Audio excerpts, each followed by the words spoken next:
그럼 어쨌든 지금 중국의 현재 상황은 어쩌면 2015년 유동성 축소가 되기 시작한 것이게 누적되다가 오히려 코로나 때 세게 맞은 그렇죠. 그런 거일 수도 있겠네요. 지금은 어쩌면 이 2015년 당시의 상황하고 거의 유사한 상황? 2023년 상황이 그 많던 유동성이 싹 사라지면서 이제는 더 이상 돈 빌려줄 데가 없어요. 그럼 어떡하면 투자를 할 방법이 없죠. 중국 정부가 저 정도 움직여갖고는 절대로 중국 경제 방어가 안 됩니다. 아주 강하게 드라이브를 해야 돼요.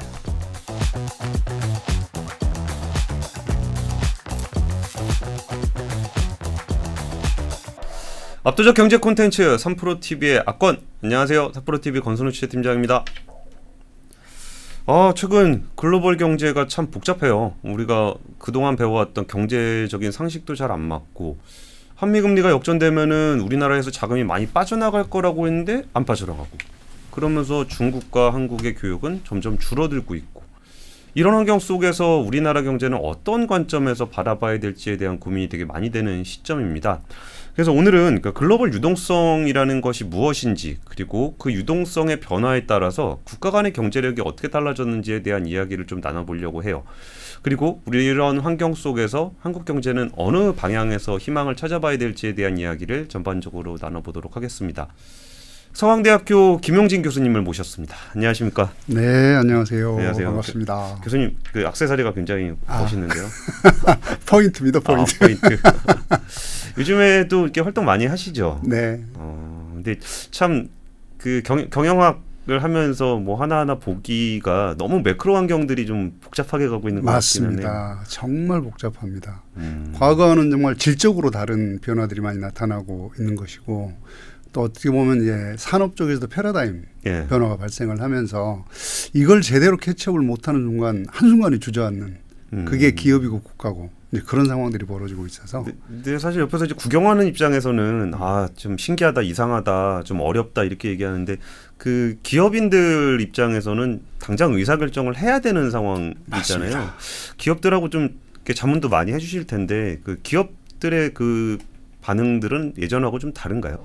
많이 다르죠. 지금은 사실은 예를 들면 ESG라는 흐름을 한번 보면 탄소 중립이 강하게 드라이브가 되면서 우리나라 기업들은 이거 꼭 우리가 해야 돼, 이거 규제 아니야? 이렇게 받아들이지만 벌써 유럽이나 미국에서는 알리백을 안 하거나 또는 탄소 중립 안 하는 기업들은 수출을 못하게 한단 말이에요. 그렇죠. 실제로 지금 환경이 이렇게 변화하고 있는데 그게 아직 체감되지 않는 경우. 그리고 또 이제 시장에서는 소비자들이 야, 나한테 맞는 솔루션을 제공해 줘. 근데 우리는 여전히 생산 시스템이 대량 생산 시스템으로 돼 있어서 그거 따라가지 못하는 경우, 이런 경우도 꽤 발생하기 때문에 기업들이 도대체 어떤 방향에 투자를 해야 되는 건지, 어떻게 제품이나 서비스를 개발해야 되는, 이거 어려워합니다. 그러니까 만들 때 돈은 더 들어가는 것 같은데 그렇죠. 사는 사람들은 각자 다른 거 달라고. 그게 가장 어려운 부분이에요. 참 어려울 것 같습니다. 오늘 이야기 순서를 좀 어떻게 진행을 해보면 좋을까요? 이제 사실은 최근에 들어서 가장 중요한 이슈가 우리 뭐 달러 이슈, 이자율도 있고 환율도 있고, 그래서 이제 전체적으로 우리가 왜 도대체 이런 변화들이 일어나지? 달러가 약세인 듯한데 우리 위엔화나 원화나 엔화는 더 약세. 그렇죠. 이고 중국은 지금 좀 위기 상황이라 그러고, 미국의 달러 이자율이 올라가는데 우리는 이자율이 안 올리지만 뭐 많은 변화가 없는 것 같기도 하고, 이런 것들이 다 이제 글로벌 유동성이라는 차원에서 이제 문제가 되는 것들이라서. 글로벌 유동성. 네, 글로벌 유동성을 한번 보고 그게 도대체 중국이라든지 한국에 어떤 영향을 미치는지, 그래서 그런 차원에서 중국 경제는 좀 어떻게 가고 있는 건지, 그래서 그게 우리 한국 경제는 어떤 영향을 미치고 우리는 무엇을 해야 할지, 이런 얘기를 좀 해보고 싶습니다. 알겠습니다. 그럼 한번 이야기를 좀 시작을 해보겠습니다. 네. 우리가 글로벌 유동성이라는 단어를 참 많이들 써요. 언론에서도 많이 나오고. 근데 사실 정확한 의미가 뭔지를 그렇죠. 아는 사람은 별로 없을 것 같습니다. 그냥 시장 중앙은행이 돈 푼다 그러면 돈 찍어서 푸는 느낌이 좀 있고, 또 유동성을 흡수한다 그러면 제 돈을 뺏어가는 느낌도 있고 한데, 일단 그 글로벌 유동성 이야기를 하기에 앞서서 글로벌 유동성이라는 게 뭔지부터 한번 그 개념 정리부터 한번 하고 가면 좋을 것 같아요. 네. 그러니까 우선 유동성, 글로벌 유동성 중에 글로벌하고 유동성이니까 유동성이라는 거를 생각을 해보면 시중에 돈이 많이 풀려 있다, 이거가 유동성이 많다는 거거든요. 그러니까 유동성이 높으면 뭐를 할 수 있습니까? 우리가 물건도 마음대로 사고 투자도 마음대로 하고 뭐 이런 거잖아요. 유동성이 많다라고 하는 거는. 돈이 많다. 예. 그러면 그 유동성이 많다라고 할 때 돈이 많다라고 얘기할 수 있는 거냐? 예. 사실은 이제 돈은 두 가지로 볼 수 있습니다. 하나는 정부가 찍어내는 돈, 예. 하나는 시중에서 돌아다니는 돈. 예. 예. 근데 사실 우리가 돈이 많다 그럴 때는 시중에 돌아다니는 돈이 많다는 거예요. 아. 근데 여러분들이 다 아시겠지만 돈이 많다고 할 때 우리가 실제로 현금을 들고 다니는 사람 없잖아요. 그렇죠. 다 숫자로 돌아다니는 거거든요. 예. 예. 이 은행에서 저 은행으로, 저 은행에서 저 은행으로. 내가 저축했는데 이 돈이 다른 은행으로 가. 이게 이제 많이 돌아다니면 유동성이 높다 이렇게 평가를 하는 것이죠. 그래서 사실은 찍어낸 통화량과 그 통화량을 베이스로 해서 창출된 신용, 요게 이제 유동성의 핵심인데, 예. 예. 그러니까 유동성은 우리가 무엇인가를 할 수 있도록 자금 조달을 용이하게 해주는 것, 요거라고 볼 수 있거든요. 예. 예. 근데 글로벌 유동성은 똑같이 볼 수 있는 거죠.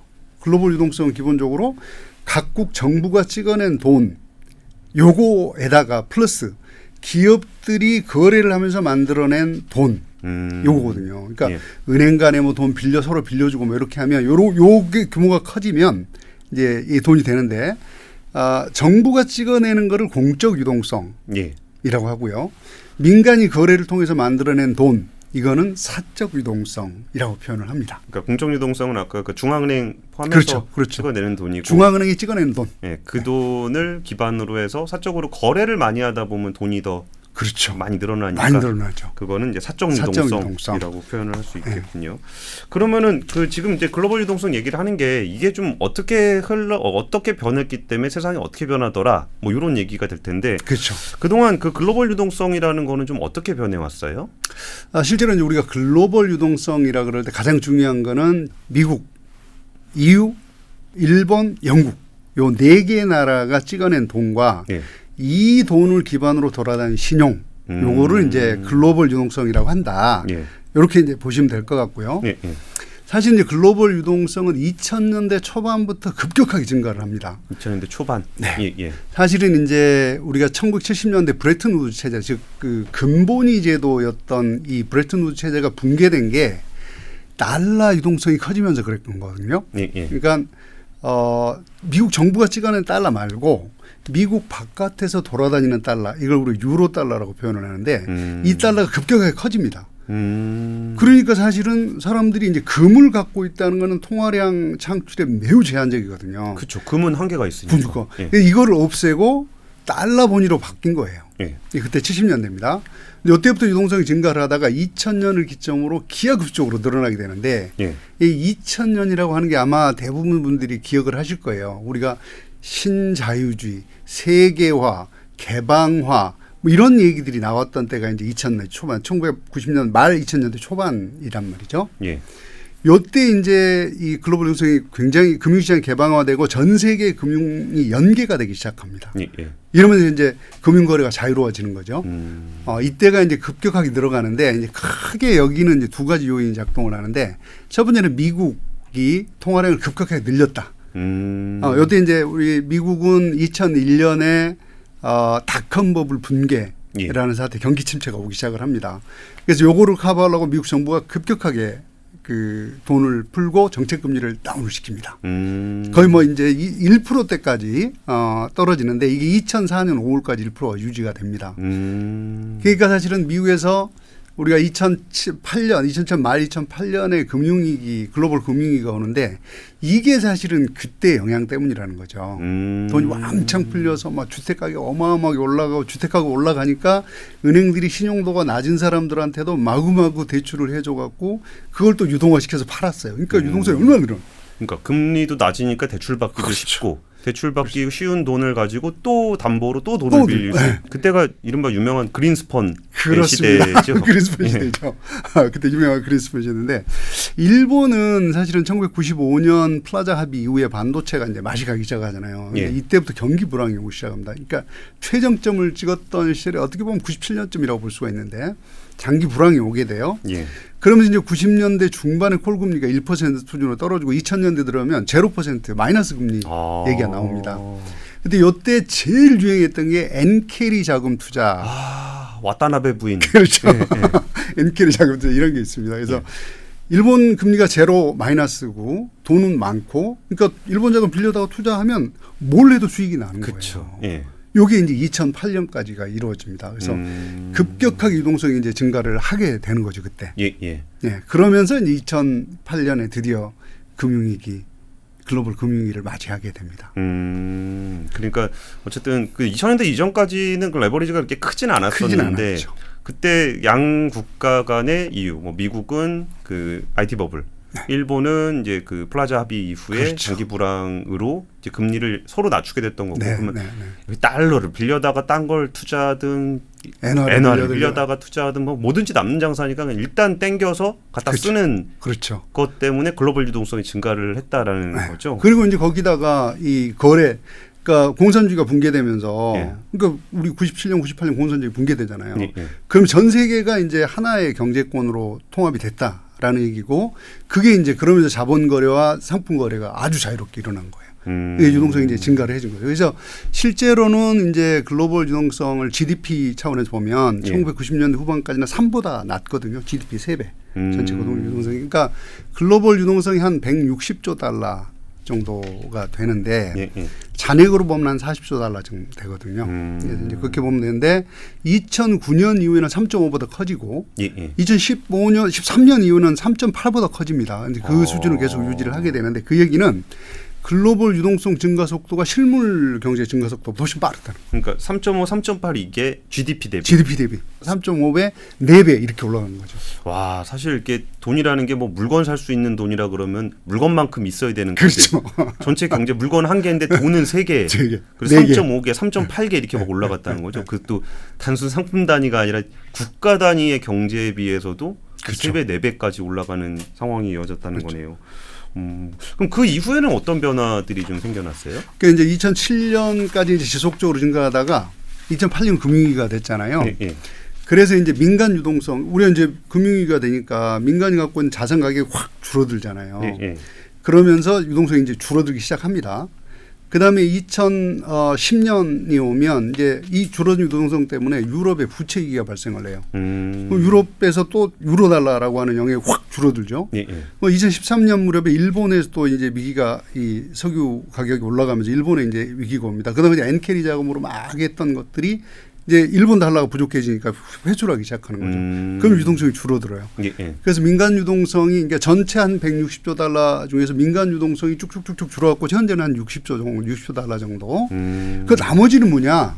나머지는 정부들이 찍어내는 돈이 이제 공적 유동성이 그거를 커버를 해주고 있는 거예요. 그러니까 유동성이 이제 커지지 않고 그럼 민간 영역이 줄어드니까 글로벌 거래와 글로벌 금융 거래 이거는 확 줄어들고 계속 공적 자금만 투입이 되는 구조. 지금 이렇게 운영이 되고 있는 거죠. 그러니까 이게 그 금리를 낮추고 돈을 찍었다고 해서 많이 퍼진 게 아니고 그렇죠. 그냥 그 당시에는 찍어서 했던 것들이 퍼졌다가 금융위기를 맞으면서 그렇게 확 줄었는데 정부 쪽에서 많이 공급은 하고 있지만 과거만큼 경영력이 활발하게 되진 않았다는 그렇죠. 거죠. 근데 그게 이제 글로벌 유동성이 확대됐을 때하고 이게 좀 축소됐을 때하고 이게 그 우리가 느낄 수 있는 것들의 변화는 어떤 것들이 좀 있었어요? 뭐 가장 쉽게 느낄 수 있는 거는 여러분 아마 대부분 다 유동성이 풍부할 때 제일 먼저 올라갔던 게 뭡니까? 석유 가격. 석유. 유가 확 올라가죠. 예, 예. 금값 올라갑니다. 요 두 개가 제일 먼저 올라가는 거고요. 예. 그다음에 이제 그 국가별로 조금 다르게 나타나는데 이제 유동성이 이제 돈이 많이 들어가는 나라 같은 경우 일단 부동산 가격이 올라가죠. 가장 쉽습니다. 주가 올라갑니다.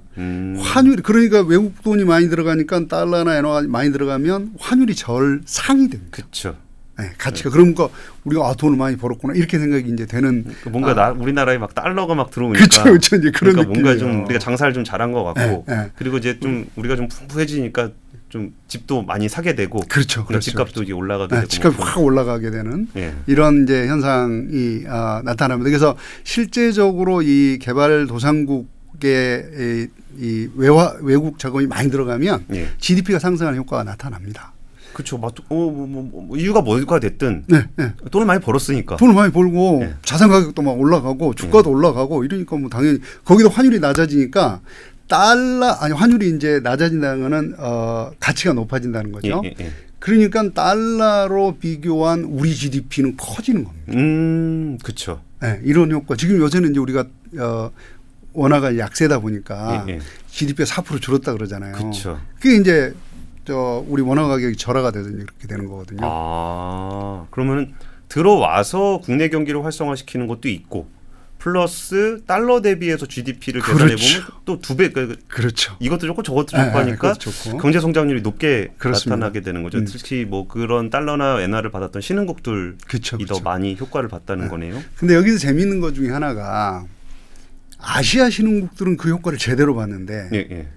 남아메리카, 예. 아르헨티나, 브라질 계속 디폴트 당하고 막 이랬잖아요. 그렇죠. 네. 그러니까 이게 다 같은 자금이 들어가도 국가별로 좀 차이가 다르게 나타나더라라는 이제 연구 결과들이 있습니다. 그래서 아시아 신흥국에서는 좀 더 크고 지속적인 효과가 나타나고 남아메리카 신흥국은 짧고 약하게 나타나는 이런 현상들이 있었다.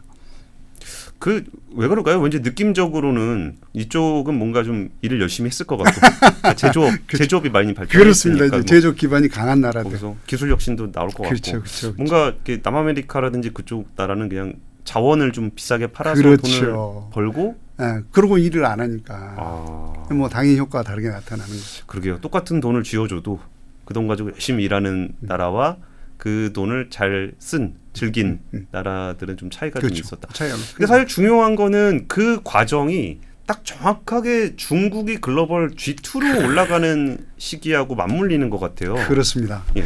정확하게 지금 이제 그 시점이 그런데 그러니까 2000년부터 2015년까지를 놓고 보면 중국은 사실 글로벌 금융위기 때도 별로 그렇게 큰 영향은 안 받았죠. 물론 영향을 굉장히 받았지만 큰 영향 안 받고 바로 리바운드를 했거든요. 예, 예. 그러니까 이제 글로벌 유동성이 대부분 중국, 베트남, 한국 정도로 몰렸는데 그중에 대부분이 중국으로 갔다. 그러니까 당연히 중국의 이제 인프라 투자, 그다음에 부동산 투자, 주식 투자, 그리고 직접 투자. 그리고 이제 주식 시장 여기가 전부 다 외국 자금들이 들어가 있는 거예요. 그러다 보니까 이제 중국 그 경제 성장이 뭐 10%대, 7%대, 8%대 뭐 이렇게 갈 수 있었던 거죠. 어떻게 보면 중국의 성장 관점에서 보게 되면은 이제 생산들을 많이 하게 되고 제조를 많이 하게 되고 하면서 경제가 커져 보이는 것도 있는데 돈의 흐름적인 측면에서 그렇습니다. 봤을 때는 거기에 밑바탕에 이제 돈이 쫙 몰려 들어가서 이게 뭐 그냥 현금이 들어가서 FDI가 직접 공장을 짓든 아니면은 그 중국의 기업들이 공장을 지을 수 있게 투자금 형식으로 그렇죠. 공장으로 들어가든 그렇죠. 그 결과물이 어쨌든 중국 경제의 그 실물 경제까지 그렇습니다. 영향을 미쳤다는 굉장히 말씀이시네요. 중요한 포인트를 지적을 하셨어요. 그럼 중국의 유동성이 많이 들어갔다라는 거를 좀 어떤 면에서 좀 살펴볼 수 있을까요? 일단은 뭐 저기 보시면 그 당시에 이제 중국 경제 성장률을 보시면 아실 거예요. 중국의 외환 보유고 지금 뭐 4조 달러까지 갔다가 지금은 이제 3조 3천억 달러 이렇게 떨어지기 시작을 했고 지금 2조 달러대로 떨어지는 구조. 근데 이제 그때 보면 지금도 마찬가지입니다. 지금 뭐 홍콩 증시, 상하이 증시 같은 데들이 뭐 3,000포인트, 3,500포인트까지 올라갔잖아요. 이게 다 그런 자금들이 들어가서 그런 거고 중국 SOC 투자에 해외 자금들이 어마어마하게 들어갔어요.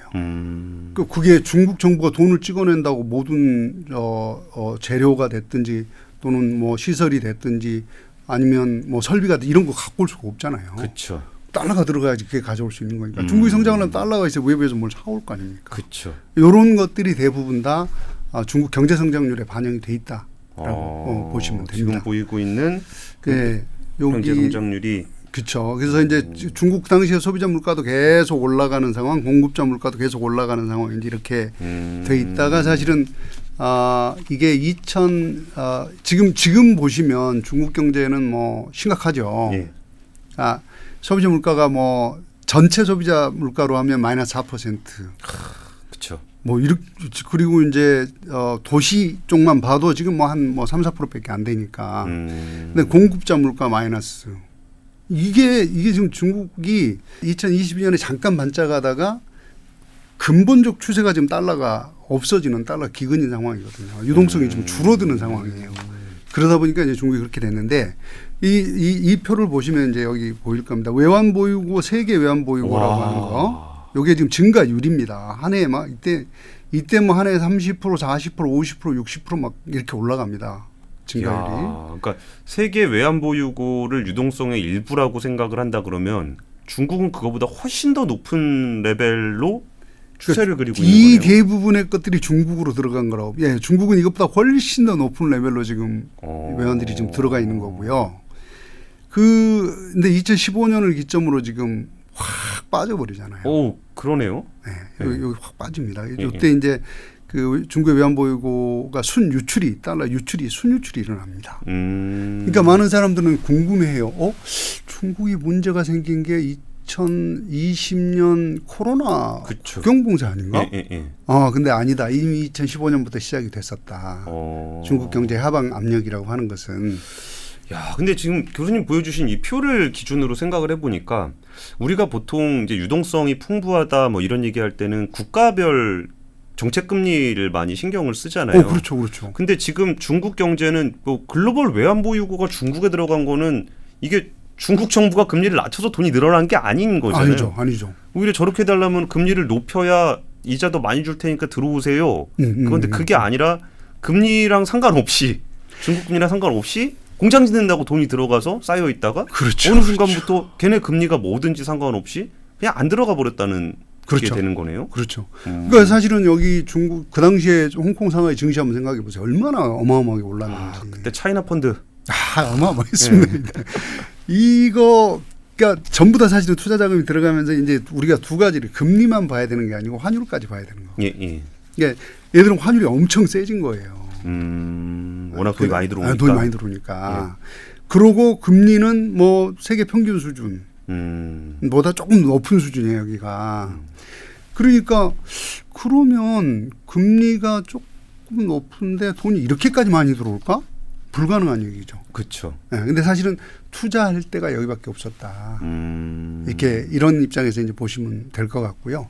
그러다 보니까 지금 이 어마어마한 추세로 지금 돈이 이 달러가 이게 유로 달러입니다. 미국에 찍어낸 달러 아니고 유로 달러. 그러니까 요 유로 달러는 달러가 실제 건너가는 게 아니고 은행에서 거래한 이게 계약 거래가 들어가는 거예요. 달러. A라는 은행에서 너네 B 은행으로 얼마가 들어가서 뭐 이렇게 해주는 겁니다. 그 유동성이 이제 이렇게 커졌다라고 보시면 됩니다. 그럼 어쨌든 지금 중국의 현재 상황은 어쩌면 2015년 유동성 축소가 되기 시작한 것이게 누적되다가 오히려 코로나 때 세게 맞은 그렇죠. 그런 거일 수도 있겠네요. 지금은 어쩌면 2015년 당시의 상황과 거의 유사한 상황? 2023년 상황이 뭐 이렇게 되는 건데 뭐 아시겠지만 얼마 전에 중국인민은행이 뭐 10bp 단기 1년물 단기 금리 10bp를 낮췄잖아요.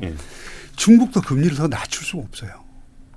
근데 그 얘기들은 많이 하는 것 같아요. 아니 지금 시진핑 주석이 정신 못 차리는 것 같다. 정신 못 차리고 지금 이게 그렇게 찔끔찔끔 뭐 한다고 될 문제가 아닌데 확실한 부양책을 써도 될까 말까인데 이렇게 뭐 찔끔찔끔 뭐 0.1 뭐 10bp면 0.01이잖아요. 뭐 그거 한다고 되겠냐? 그리고 뭐 주식 거래 수수료 뭐 0.05% 포인트 깎아준다고 이거 가지고 되겠냐? 그런 얘기를 하는데. 왜 못 낮추는 그러니까 이제 이거 저기 보시면 요 표 잠깐 보실게요. 요거 보시면 이 녹색으로 돼 있는 요게 미국 금리거든요.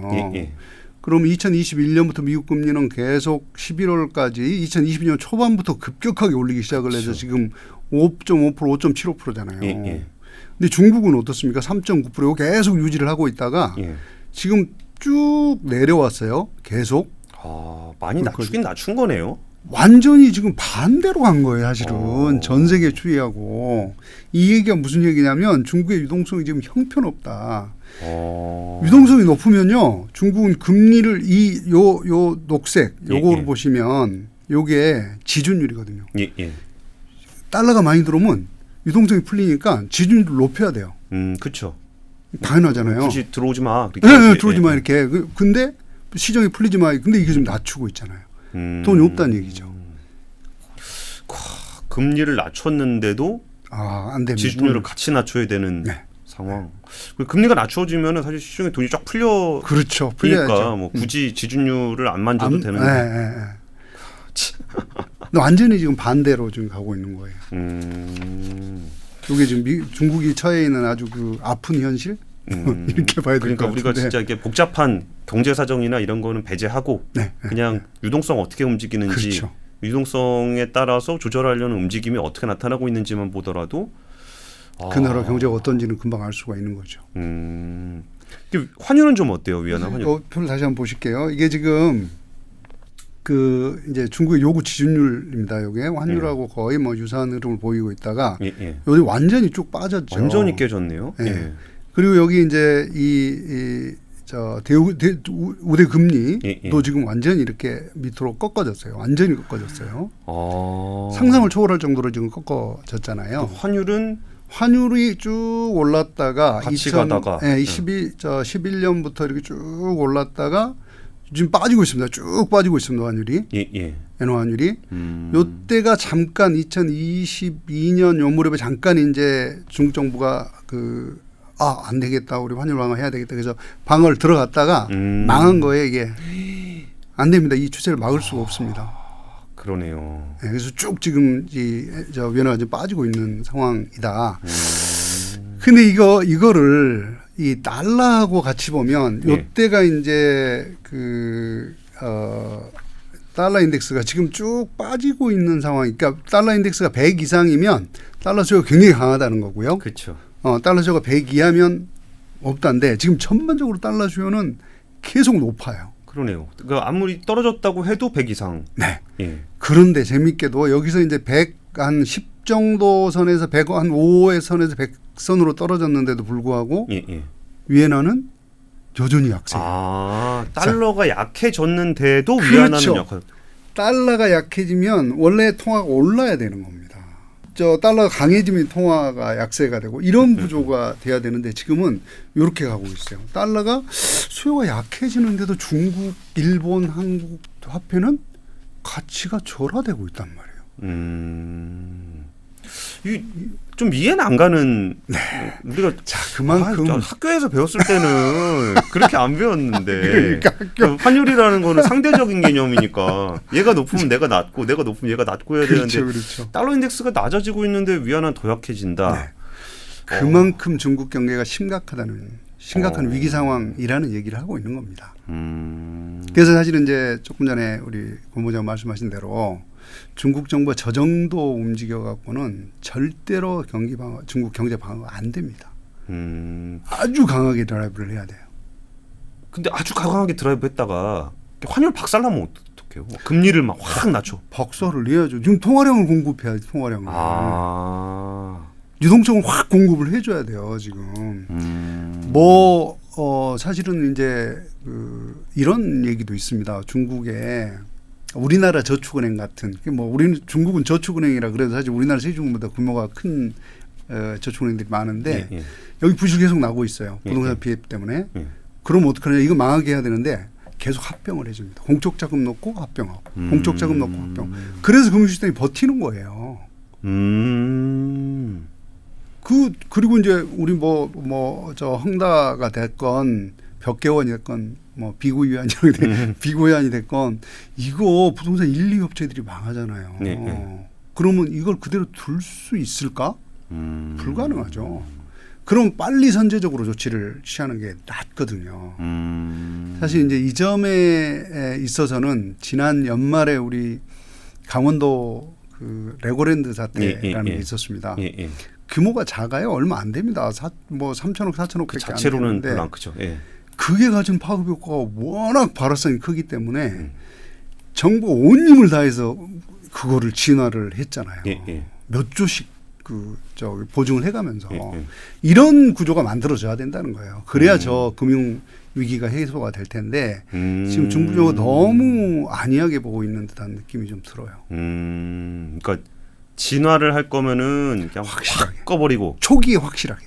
그리고 만약에 그냥 구조조정을 할 거면은 터뜨리고 깔끔하게 정리하고. 그렇죠. 근데 그거를 2년 3년씩 끌어가면서 지금도 아직까지 헝다도 정리가 잘 안 돼 있으니까 안 되죠. 이게 좀 뒤로 미루더라도 할 거면 초기에 했어야 된다. 초기에 해야죠. 초기. 맞아요. 그러면은 그게 중국 경제가 이렇게 된 상황이 실물 경제 쪽에는 어떤 경로를 통해서 좀 영향을 미치고 있어요? 사실은 이제 가장 중요한 건 이제 달러 유동성이라고 하는 거니까 유동성이 줄어들면 그러니까 돈이 줄어들었어요. 그럼 어떻게 해야 됩니까? 이제 내가 주택을 사고 싶어도 못 사는 거고 그쵸. 투자를 하고 싶어도 못 하는 거고 예. 돈을 보내고 싶어도 못 보내는 거잖아요. 거래가 안 일어나니까. 예. 그럼 당연히 그 현상이 벌어질 거예요. 돈이 부족하면. 그런데 중국 경제는 기본적으로 부동산에 의해 유지되는 이게 부동산이 한 25% 정도 되거든요. 예, GDP에.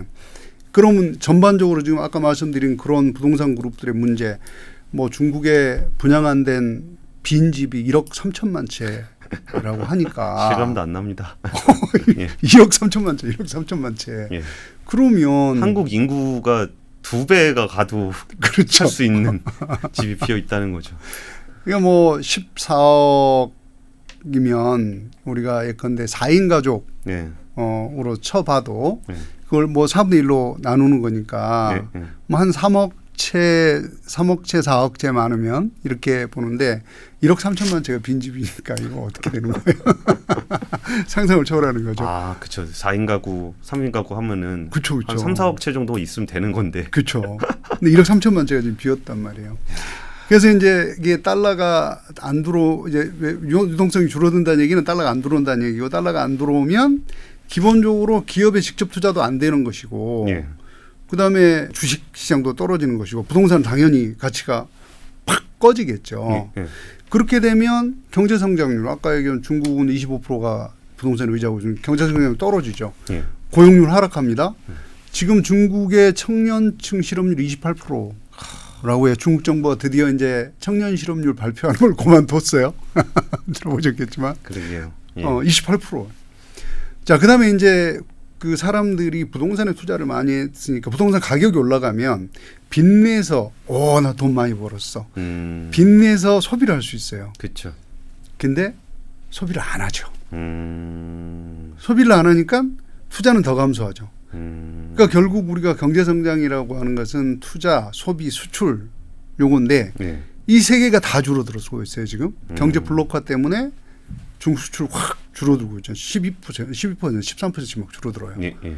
그러니까 어떻게 됩니까? 이제 중국이 장기 경기 침체로 빠져들기 시작했다. 이렇게 이제 평가를 할 수가 있겠죠. 교수님, 이게 약간 좀 우문일 것 같기도 한데 그 유동성이 없기 때문에 저성장이 나타나는 거예요? 아니면 저성장이라 돈이 안 들어가는, 그러니까 더 이상 중국이 별로 기대가 안 돼. 그래서 투자가 안 들어가는 건지, 아니면 투자의 유동성이 안 들어가니까 투자가 안 일어나서 경제 성장이 잘 안 일어나는 건지, 이거는 뭐 정답은 없겠지만 좀 어떤 식으로 좀 보는 게 좋을까요? 제가 보기에는 중국의 경우는 이런 것 같아요. 그러니까 우리가 아주 심플하게 스타트업, 벤처라고 생각해봐요. 벤처. 예, 예.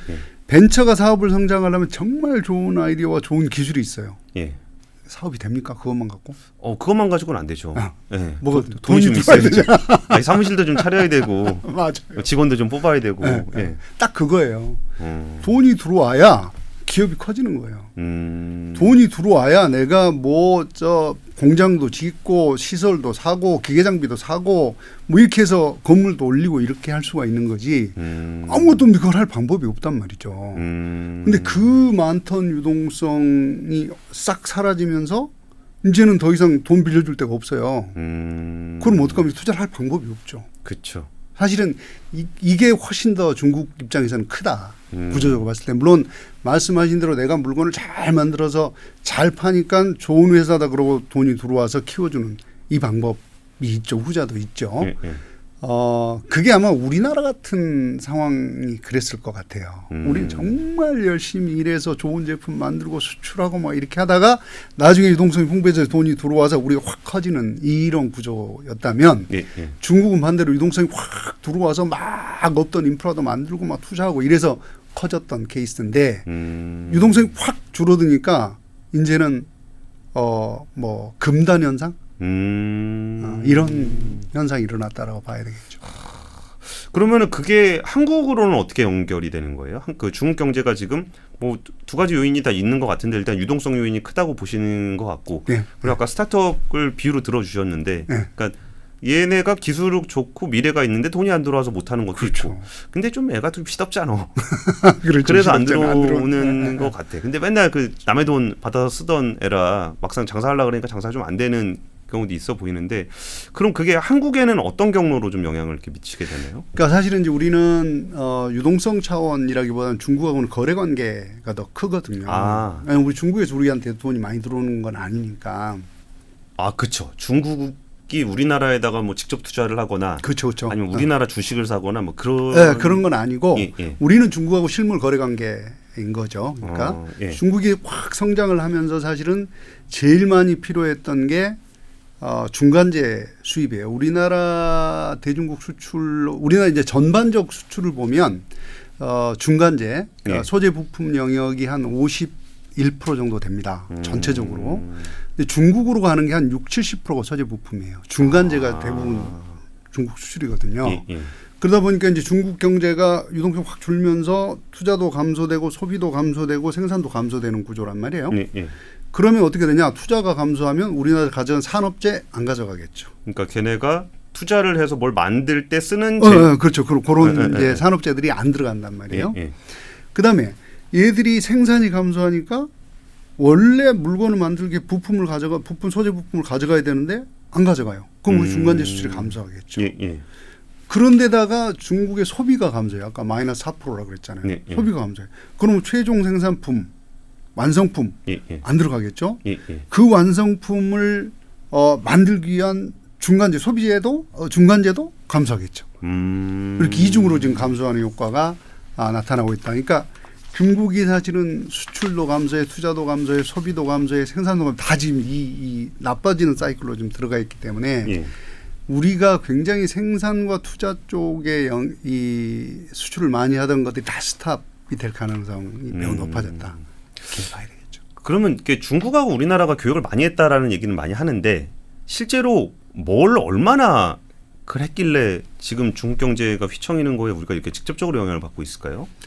우리나라가 사실 1조 클럽에 가입을 했었잖아요. 월 수출 500억 불, 수입 500억 불. 그럼 수출 520억 불, 수입 480억 불. 뭐 이런 구조로 무역자를 지금 달성을 해오고 있었거든요. 지난 몇 년간. 예, 예. 그래서 이제 이 그래프를 잠깐 보시면 이 중국의 우리가 수출이 2021년만 봐도 1,629억 불이잖아요.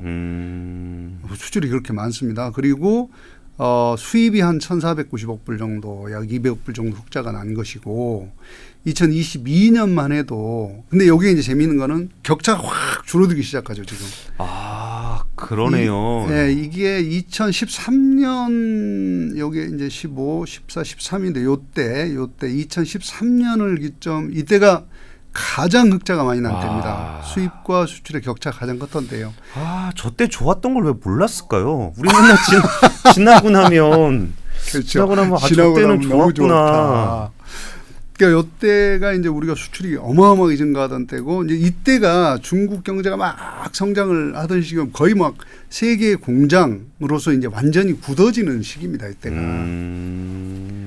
그러면은 중국으로 유동성이 가서 거기서 생산을 하고 그렇죠. 우리는 거기다 팔아서 그 유동성을 우리가 가지고 오는. 네.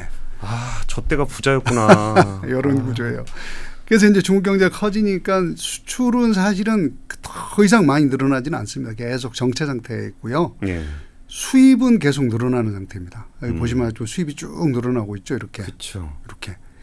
그러다가 이제 2023년 지금 이제 그 3월까지 해갖고는 적자. 수입이 더 많아지는 구조. 적자가 돼. 여기 보시 79억 불 적자가 나타나기 시작합니다. 2022년에 12억 불 흑자로 확 줄어들죠. 그러네요. 네. 여기 이제 요때가 2013년인데요. 628억 달러 최정점. 좋다. 숫자 봐도. 흐뭇하죠. 막. 네. 우리 이렇게 흑자를 많이 냈었어. 근데 저렇게 만약에 일반 기업이라고 따졌을 때 저렇게 크게 흑자가 나다가 순식간에 이렇게 적자가 나면 이렇게. 이게 지금 한 8년 정도인데요.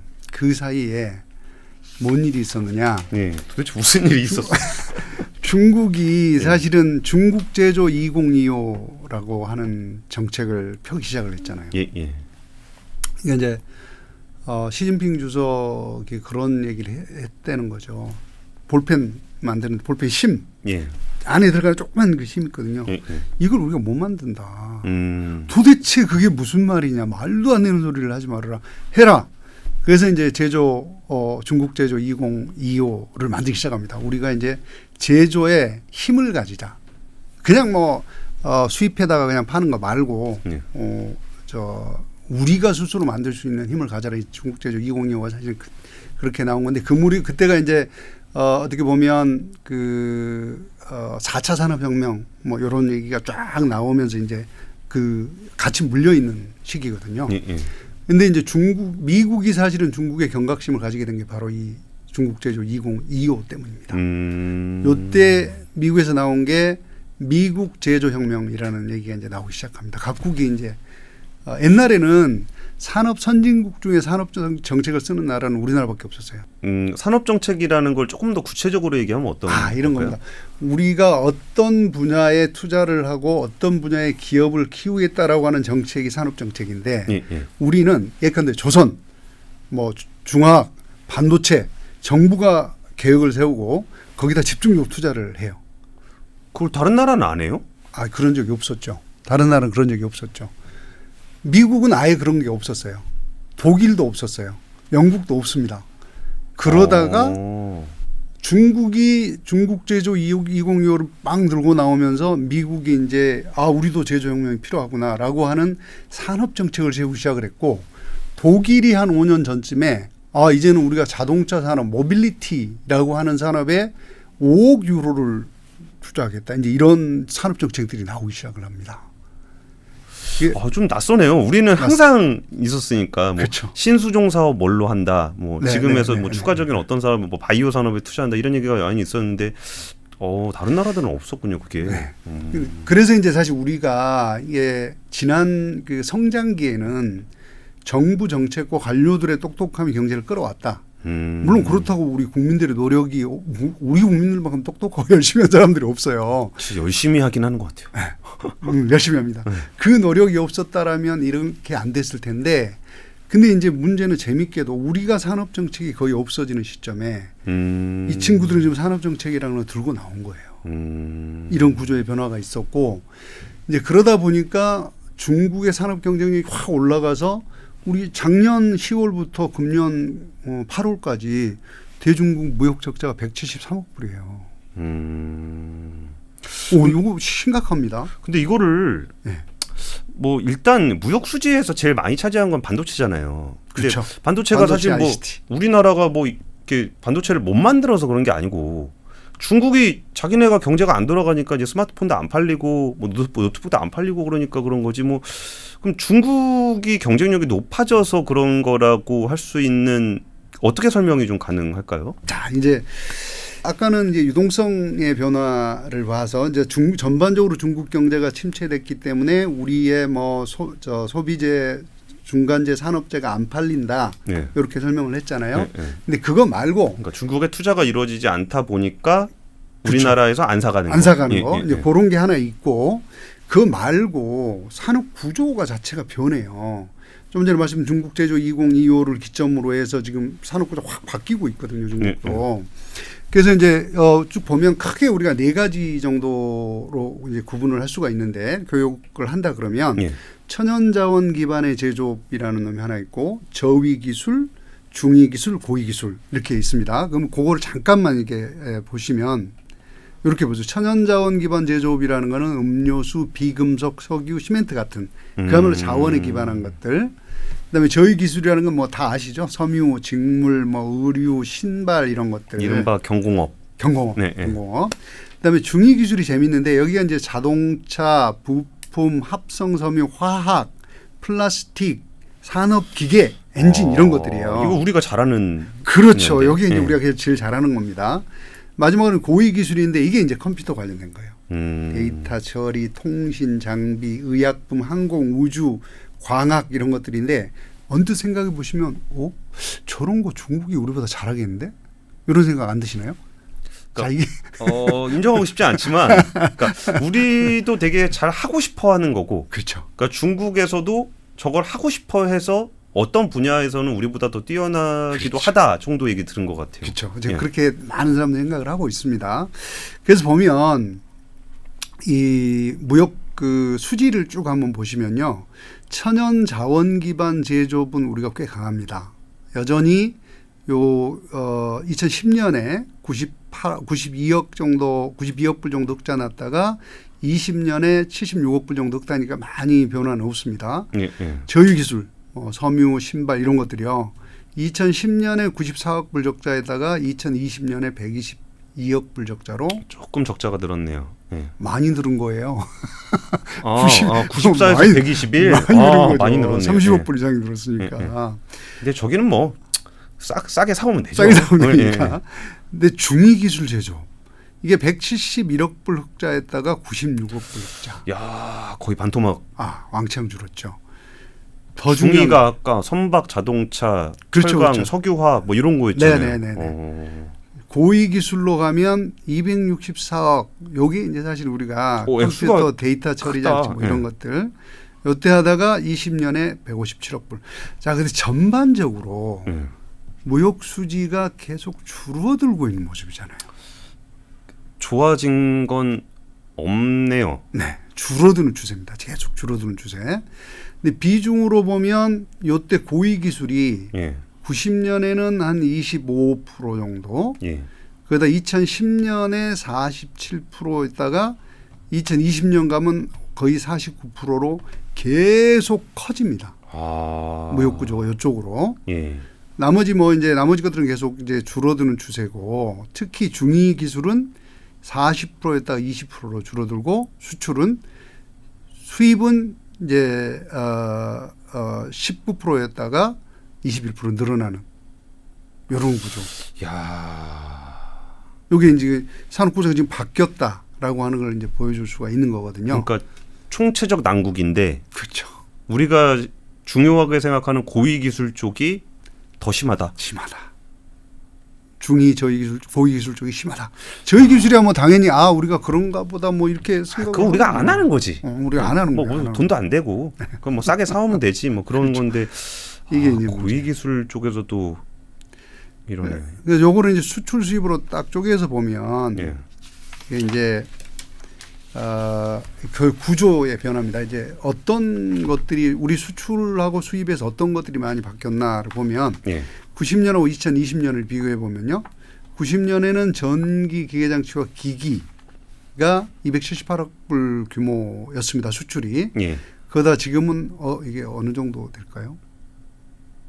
440억 불. 440억 불. 2억 7,800만 불이었다가 440억 불로 이렇게 바뀌었고 비중 200배, 또한 200배 정도 되는 건가요? 그렇죠. 그러니까 비중 또한 20%에다가 33.6%로 이제 바뀝니다. 이게 수출이 지금 우리가 굉장히 많이 이게 지금 전부 다 반도체나 컴퓨터 이런 것들입니다. 그러니까 이게 아까 전에 그 고위 기술 쪽에서 그렇습니다. 확 벌어지는 부분들이 숫자로 나타나는. 네, 실제로 이렇게 나타나고 이게 우리 수출 품목인가요? 아니면 우리 수출 품목. 우리 수출 품목. 5대 우리 대중국 5대 수출 품목. 보면 과거에는 이제 전자기계장치, 섬유, 직물, 철강, 유기화학, 도로, 차 이렇게 있다가 샥 바뀌어가지고 요거는 그대로인데 이상한 놈이 하나 들었죠. 특수산업용 기계. 아까 반도체 장비.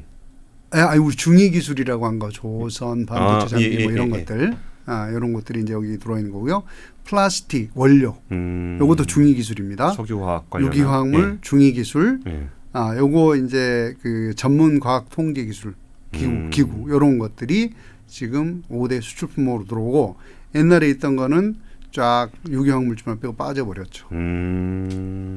그런데 재미있는 거는 이 5대 수출 상품의 비중이 더 늘었다는 거예요. 90년보다. 그러네요. 이런 구조. 대신 이 반도체나 전기기기장치가 33%로 늘었다는 거. 이런 구조의 변화가 있고요. 수입 쪽도 되게 재밌는 변화가 나타납니다. 요건 똑같죠. 여기는 수입이 있죠. 여기는 수입. 5대 제가 죄송합니다. 이게 수출이고 수입입니다. 요게 5대인데 여전히 전자기계장치와 기기가 여전히 수입의 1위입니다. 예. 그만큼 우리가 수출도 많이 하고 수입도 많이 한다는 얘기죠. 우리는 중간재 수출, 완성품 수입 뭐 이런 구조로 수입을 많이 한다는 얘기고, 그 전에 이제 우리가 수입을 했던 섬유, 직물 이런 것들보다는 통신 및 녹음기기, 요게 지금 2위로 올라와 있고요. 옛날에는 여기 철강이 많았다가 이제 우리가 좀 경쟁력이 높아서 요건 좀 줄어들고 잡제품, 사무용 기기 이런 것들도 이제 많이 늘어나는 구조. 여기도 마찬가지로 이 5대 상품 수입 비중이 지금 50%가 넘어갔습니다. 이런 변화가 지금 나타나고 있는 거고요.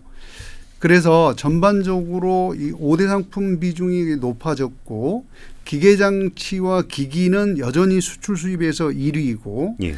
우리는 수출에서 중위 제품도 수출이 늘어나고 있고, 더 이제 강한 경쟁력을 가지고 있고, 예. 중국 또한 그 부분이 확 올라왔다. 아. 이렇게 평가를 할 수가 있을 것 같아요.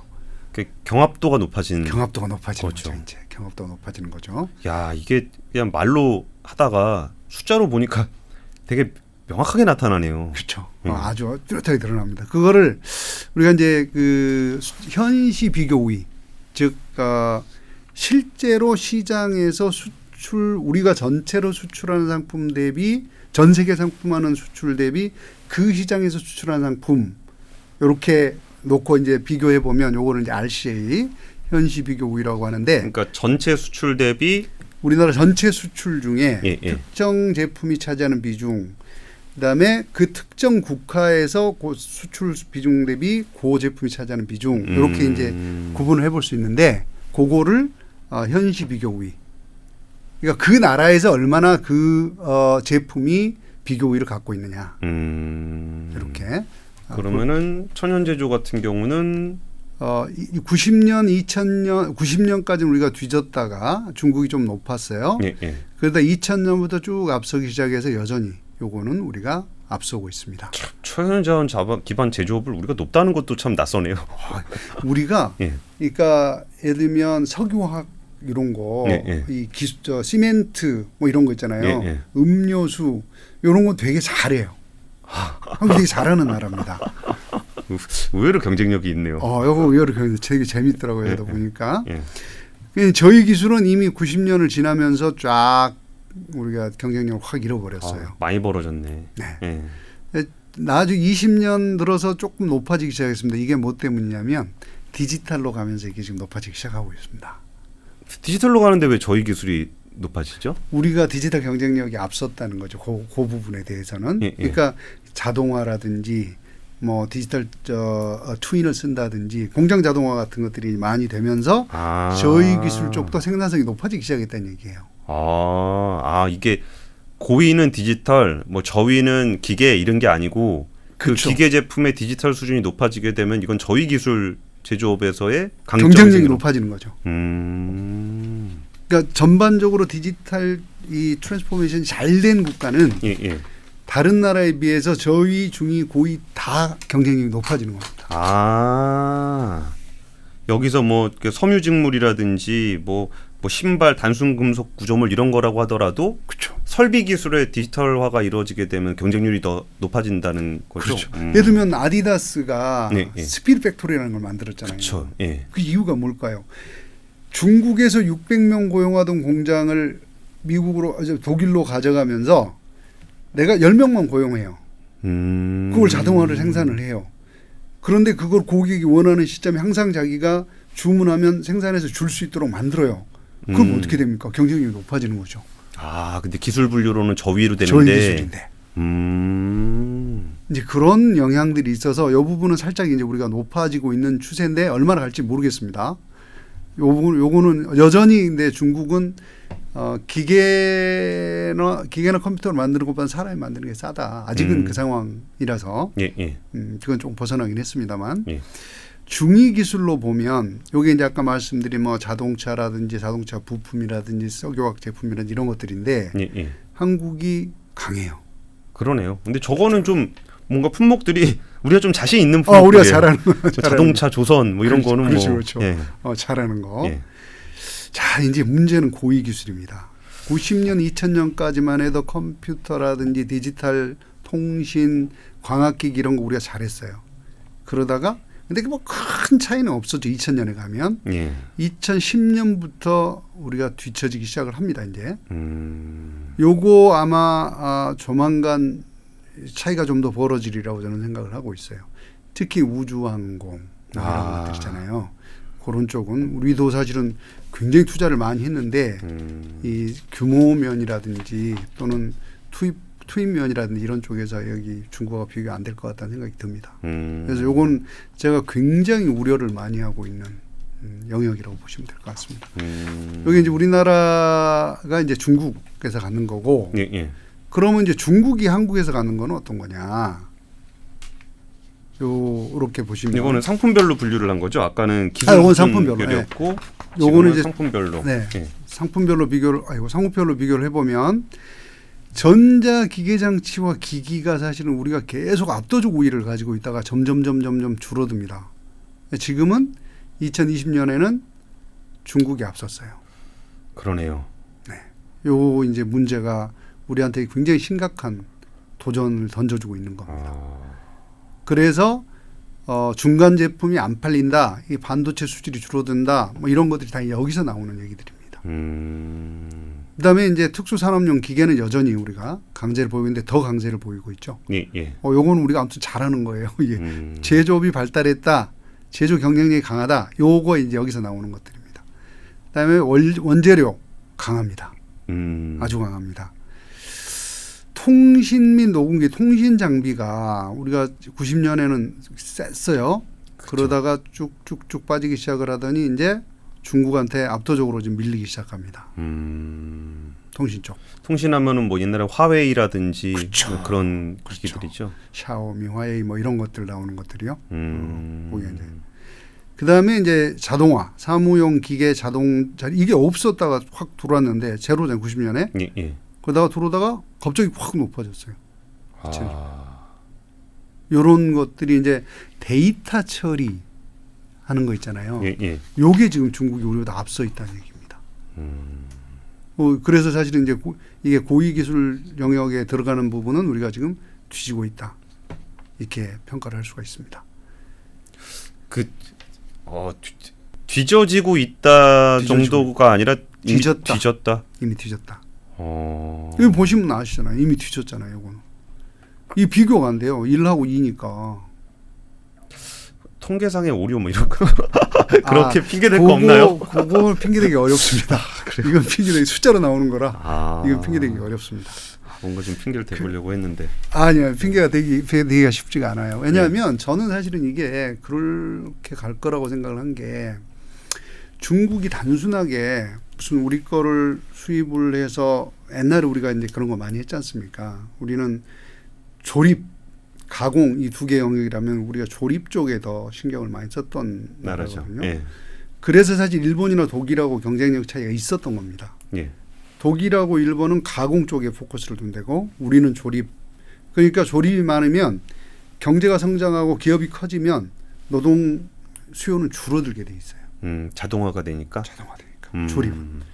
그래서 이제 사실 우리가 그동안에 가공, 뭐 뿌리 산업, 가공 뭐 이쪽을 막 신경을 쓰려고 했던 거예요. 근데 아직까지 안 된 거죠.